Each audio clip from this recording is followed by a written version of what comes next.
पढ़ रहे हैं आरो से कविता।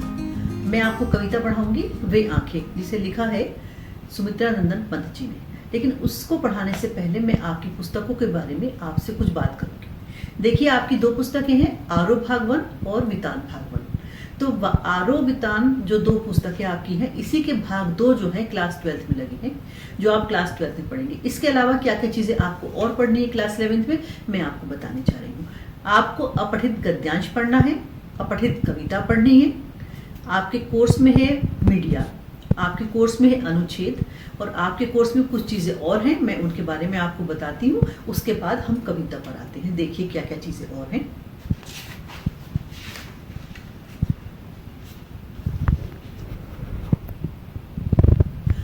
आपके कोर्स में अनुच्छेद है, आपके कोर्स में पत्र है, आपके कोर्स में फीचर है और आलेख है। एक एक करके सब चीज़ें मैं आपको बताऊंगी। आज मैं जिस चीज़ को आपको बताने जा रही हूँ वो है मीडिया। मीडिया के प्रश्नोत्तर आपको सिर्फ प्रश्नोत्तर की फॉर्म में ही पढ़ने हैं। वितान भाग 2 क्लास 12 के लिए मैं रिवीजन के कुछ लेसन्स दे रही हूँ बच्चों को, उसमें मैं मीडिया के प्रश्न भी दे रही हूँ। तो आप वितान भाग 2 में से मीडिया के प्रश्नों को याद कर सकते हैं। इसके लिए आपको क्या करना पड़ेगा? इसके लिए आपको करना ये पड़ेगा कि चैनल को सब्सक्राइब करके बेल आइकन दबा दीजिए, क्योंकि जब भी कोई नया वीडियो आए ताकि आपको पता चल जाए और आप मीडिया के प्रश्नोत्तर उससे पढ़ सकें। चलिए अब हम आ जाते हैं अपनी कविता वे आंखें की ओर। तो वे आंखें कविता पढ़ाने से पहले उनके कवि सुमित्रा नंदन पंत जी के बारे में मैं आपको 2-4 चीजें बताती हूँ। देखिए, उनका जन्म हुआ था 1900 में अल्मोड़ा के कौसानी नामक गांव में। आपने अल्मोड़ा और कौसानी जरूर सुना होगा।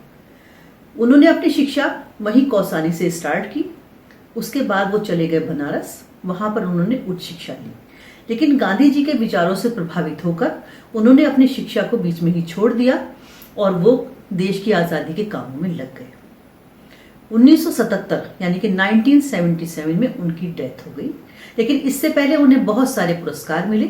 उन्हें ज्ञानपीठ पुरस्कार मिला, उन्हें साहित्य अकादमी पुरस्कार मिला, उन्हें पद्म भूषण मिला और उन्हें सोवियत नेहरू पुरस्कार भी मिला। ये उनको पुरस्कार मिले। वो एक छायावादी कवि थे जो कि समाज से संबंधित बातों को अपनी कविता का विषय बनाया करते थे। यहाँ पर जो कविता मैं आपको पढ़ाने जा रही हूँ, ये आंखें, ये कविता किसानों की दुर्दशा की ओर इशारा करती है। कविता की व्याख्या पढ़ाने से पहले मैं कविता का प्रस्तावना के रूप में समरी आपको बताती हूँ, ताकि आपको आसानी से कविता समझ में आ जाए। वे आंखें कविता किसान की दुर्दशा को बताती है। कौन कौन उस पर अत्याचार करता है, कौन कौन उस पर इतने जुल्म ढाता है कि उसका परिवार ही बिखर जाता है, इस कविता में ये बताया गया है।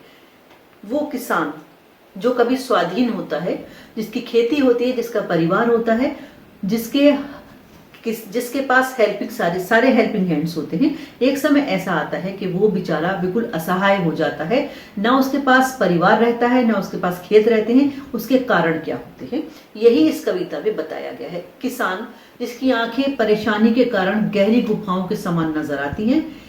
पल भर को उसकी आंखों में चमक जरूर आती है, ये सोचकर कि कल उसका बहुत अच्छा था। लेकिन जमींदार जिससे उसने कभी कुछ कर्ज लिया होगा, उसने कर्ज चुकाने के लिए, वो कर्ज न चुका पाने के कारण से अपने कारकुनों को उसके घर भेजा। उसके लड़के ने उनको अपोज किया, कारकुनों ने उसको मार डाला। ये उसके साथ एक बुरी बात हुई। वो महाजन जिससे उसने कभी कर्ज लिया होगा, उस महाजन ने उसके बैलों की जोड़ी को उठवा लिया, उसके घर परिवार को एकदम बर्बाद कर दिया। ये उस पर दूसरा अत्याचार हुआ।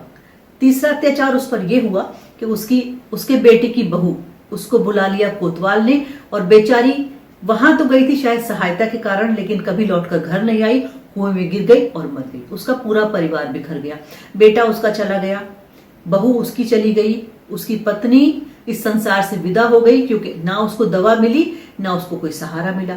एक छोटी सी बच्ची थी, माँ के जाने के कारण वो भी इस संसार से चली गई। इन सब कारणों से जो किसान है, उसकी आंखों में एक करुणा सी नजर आती है, उसकी आंखों में एक ऐसा दर्द नजर आता है जो लगता है कि उसकी आंखें नहीं है बल्कि गहरी गुफाएं हैं। ये इस पूरी कविता का जो है वो समरी है, बिल्कुल इसका ये भाव है। इसके बाद हम इसकी व्याख्या पर आते हैं। व्याख्या पे आने के लिए मैं कुछ पंक्तियां पढ़ती हूँ, उसके बाद उनको मैं आपको व्याख्या बताती हूँ। देखिए मैं पंक्तियां पढ़ रही हूँ। अंधकार की गुहा सरीखी उन आंखों से लगता है डर, भरा दूर तक उनमें दारुण दैन्य दुख का नीरव रोदन। वह स्वाधीन किसान रहा, अभिमान भरा आंखों में इसका, उसे छोड़ मझधार आज संसार कगार सदृश्य बह खिसका। इन पंक्तियों में कवि ये कहते हैं कि वो किसान जिसको समाज ने बहुत सताया है, वो किसान जिसको सारा समाज छोड़कर एक तरफ चला गया है, उसकी आंखों में इतना दुख है कि उसकी आंखें गहरी गुफाओं के समान दिखाई देने लगी हैं। कहने का तात्पर्य यह है कि उसकी आंखों से ही पता चलता है कि कितना उसने अत्याचार सहा। उसकी आंखें ऐसी दिखाई देती हैं। कभी कभी उसकी आंखों में एक सुख की झलक दिखाई देती है जब वो सोचता है कि उसका कल बहुत अच्छा था, उसके पास वो स्वाधीन था, उसकी अपनी खेती थी, एक एक तिनके से हरियाली बहा करती थी, एक एक तिनके में हरा भरापन था। ये सब सोचकर पल पल उसकी आंखों में प्रसन्नता दिखाई देती है, सुख दिखाई देता है। लेकिन जैसे ही वो वर्तमान परिस्थिति में लौटता है, जैसे ही वो वर्तमान समय में लौटता है, उसकी आंखों में दुख दिखाई देने लगता है। और ऐसे में संसार उसको सहारा देता, ये नहीं हुआ। सारे संसार के लोग, सारे समाज के लोग एक तरफ हो गए और वो बेचारा अपनी परिस्थिति से लड़ता हुआ एक तरफ रह गया। अगली पंक्तियां। लहराते हुए खेत द्रगों में हुआ बेदखल अब वह, जिनमें हंसती थी उसके जीवन की हरियाली, जिनके तृण तृण से आंखों में ही घूमा करता वह उसकी आंखों का तारा, कारकुनों की लाठी से जो गया जवानी में मारा। लहराते हुए खेत द्रगों में, कहते हैं वो उसके खेत जिससे उसे अब बेदखल कर दिया गया है, उसकी आंखों में लहराते रहते हैं और साथ साथ उसकी आंखों में उसका वो जवान बेटा भी घूमा करता है, जिसे जमींदार के आदमियों ने पीट पीट कर मार डाला। लड़का था, जमींदार के लोग उसके घर परिवार में आ गए, उसके परिवार से लड़ाई लड़ने लगे। लड़के को ये सब सहन नहीं हुआ होगा और उसने उस बात को अपोज किया होगा और कारकुनों ने पीट पीट कर उसको मार डाला। लेकिन समाज में, संसार में, परिवार में कोई भी उस किसान का साथ देने वाला नहीं था। कोई भी ऐसा व्यक्ति नहीं था जो आता और उसकी सहायता करता। इसीलिए उसकी आंखों में इतना करुणा, इतना दर्द उभर आया है कि लगता है वो आंखें नहीं है, गहरी गहरी गुफाएं। अगली पंक्ति। बिका दिया घर द्वार, महाजन ने न ब्याज की कौड़ी छोड़ी, रह रहे आंखों में चुपती वह, कुर्क हुई बर्धों की जोड़ी। बर्धों का अर्थ है बैल। कहते हैं अब ये तो उसका अत्याचार था जमींदार का, दूसरा अत्याचार उस पर किया महाजन ने। उसने महाजन से जो भी कुछ कर्ज लिया होगा और उस कर्ज को वो दे ना पाया होगा। महाजन ने एक एक कौड़ी के लिए उसके घर द्वार, बैलों की जोड़ी सबको बिकवा दिया। मतलब महाजन आया और महाजन ने आकर अपने सारे पैसे वसूलने चाहे। किसान के पास कुछ था नहीं जो उसको देता, तो वो उसके बैलों की जोड़ी, उसका घर, उसका द्वार, यानी कि जो भी कुछ उसके पास संपत्ति के नाम था, सारे का सारा उसने नीलाम कर दिया। अगली पंक्तियां। उजरी उसके सिवा किसे कब पास दुहाने आने देती, आंखों में नाचा करती उजड़ गई जो सुखी खेती। बैलों की, बर्धों का अर्थ है बैल, ये देशी वर्ड है। उसके बैलों की जोड़ी वो तो उससे चली गई, लेकिन उसकी एक उजरी के दो तीन अर्थ हो सकते हैं।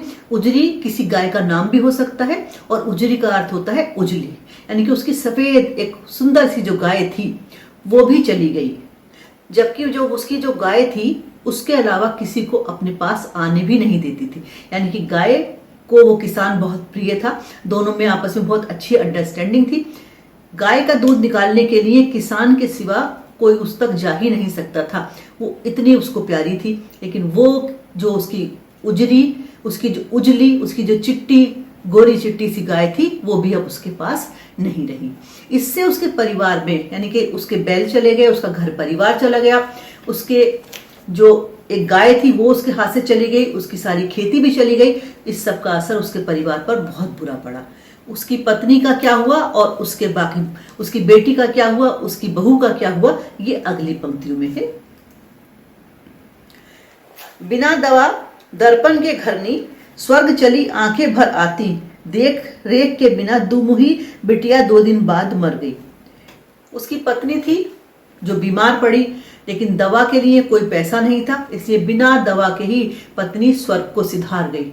और एक छोटी सी बच्ची जो माँ के दूध पे पला करती थी, माँ के संसार से जाने के बाद वो भी स्वर्ग से धार गई, क्योंकि उसके जीने के लिए कोई सहारा ही ना बचा था। ना तो उसकी वो प्यारी गाय थी और ना उसकी वो माँ बची थी, इसलिए उसकी बच्ची भी संसार से विदा हो गई। इन्हीं सब बातों के कारण ही तो किसान की आंखें गहरी गुफाओं जैसी दिखाई देती हैं। इन्हीं के सब के कारण ही उसकी आंखों में इतना दुख उभर आया है कि उसकी आंखें आंखें नहीं, अंधेरा नजर आता है उनमें। अगली पंक्तियां देखें। घर में विधवा रही पतोहू, लक्ष्मी थी यदि पति घातिन, पकड़ मगाया कोतवाल ने, डूब कुएं में मरी एक दिन। उसके बेटे की पत्नी भी थी।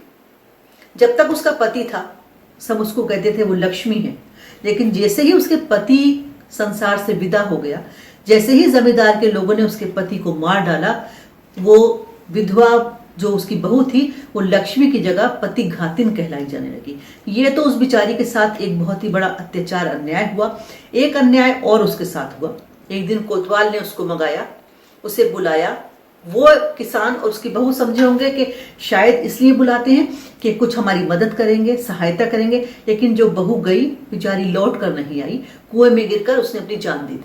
यानी उसके साथ वहां भी इतना अत्याचार हुआ कि उसका जीवन भी इस संसार से चला गया, वो संसार से विदा हो गई। 3 लोगों ने किसान पर अत्याचार किया। पहला था जमींदार, दूसरा महाजन और तीसरा रक्षक।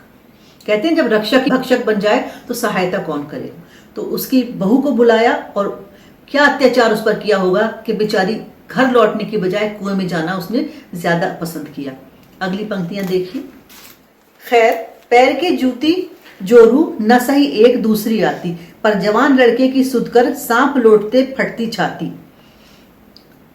यहां पर कवि ने किसान की दुर्दशा के साथ साथ उस समय महिलाओं की क्या वैल्यू थी, महिलाओं की क्या दशा थी, उसकी तरफ भी इशारा किया है। किसान बहुत दुखी है। उसका बेटा गया, उसकी छोटी सी बच्ची चली गई, उसकी पत्नी चली गई, उसकी बहू चली गई। उसका उसे दुख तो है, लेकिन उसको इतना दुख नहीं है जितना दुख उसका औरों के जाने का। यानी कि उसका बेटा चला गया, उसकी आंखों में नाचता है, उसे बहुत दुख होता है। उसकी पत्नी चली गई, उसे बहुत दुख है। उसकी छोटी सी बिटिया चली गई, उसे बहुत दुख है। उसकी बहू चली गई, इसका उसे अफसोस तो है, लेकिन उसने सब्र करने के लिए, लेकिन उसने जो बात कही वो कुछ नहीं अच्छी लगती कि बहू का क्या है, बेटा जीवित रहता, एक चली जाती दूसरी आ जाती। ये इशारा करता है उस समय के समाज की तरफ कि उस समय के समाज में, यानी उस समय स्त्रियों की क्या दशा थी हमारे समाज में। किसान इतना परेशान है, उसके बाद भी सोचता ऐसा है कि बेटा बच जाता, बहू चली गई कोई बात नहीं, वो दूसरी बहू ले आता। क्योंकि स्त्री का क्या है, औरत का क्या है, वो तो पैर की जूती के समान है। ये हमारे गंवई समाज की, ये हमारे गांव के समाज की, ये हमारे ग्रामीण समाज की एक आम सी बात है। पिछले सुख की स्मृति में क्षण भर एक चमक है लाती, तुरंत शून्य में गड़वे चितवत तीखी नोक सलच्छे बन जाती।